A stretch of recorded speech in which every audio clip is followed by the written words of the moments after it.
headlines. Yan ang una nating nakikita sa mga tabloid at una nating naririnig. Nakakaagaw atensyon, nakakatensyon at nakakaintriga. Tulad na lang ng mga headline-making showbiz news na hatid namin sa inyo ngayong umaga. This is Showbiz Exclusives!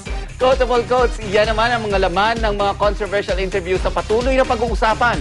At siguradong may mga masarap i-quote na statements na manggagaling mula sa guest natin mamaya.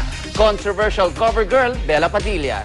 At syempre, hindi buo ang balita kung walang matinding laman. Kaya naman, abangan nyo mamaya ang mga isyong laman ng bawat pahayagan, ang mga kontrobersyal na kaganapan sa local and international scene at marami pang iba.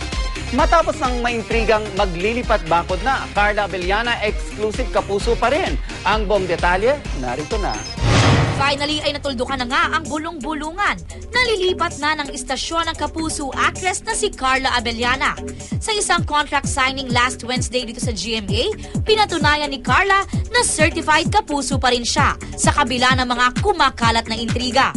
Sa puso na eh. Nasa puso na talaga eh. Kasi, syempre, ang laki ng utang na loob ko sa GMA. Sila naman talaga nagbigay sa akin ng opportunity para makagawa ako ng sarili kong pangalan sa industriyang to. Looking back, parang ang bilis-bilis-bilis ng 3 years. So, hindi ako makapaniwala na renewal na. Parang I remember how it was when I first signed. Tapos, ito na naman. So, sabi ko nga, panibagong chapter sa buhay ko.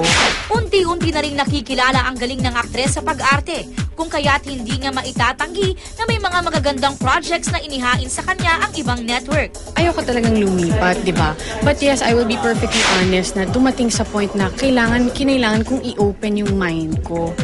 Yung kinailangan kong maging sandali lang, parang hindi na biro to kasi trabaho to. Di ba, may perang pinag-uusapan. Daming trabahong binabato sa'yo na it's just a matter of choosing kung alin yung i-accept mo. At sa kanya ngang pagpiling magstay sa Kapuso Network at pagpirma muli ng 3-year contract, excited na siyang magbalik acting, lalo pa't maraming magagandang projects ang naka-line up sa kanya. I am very excited. I promise them that I will work very, very hard. Doble pa. Tapos, I know it's going to be exciting. So, thank you talaga to GMA. Alam ko namang hindi ako pababayaan, di ba? So,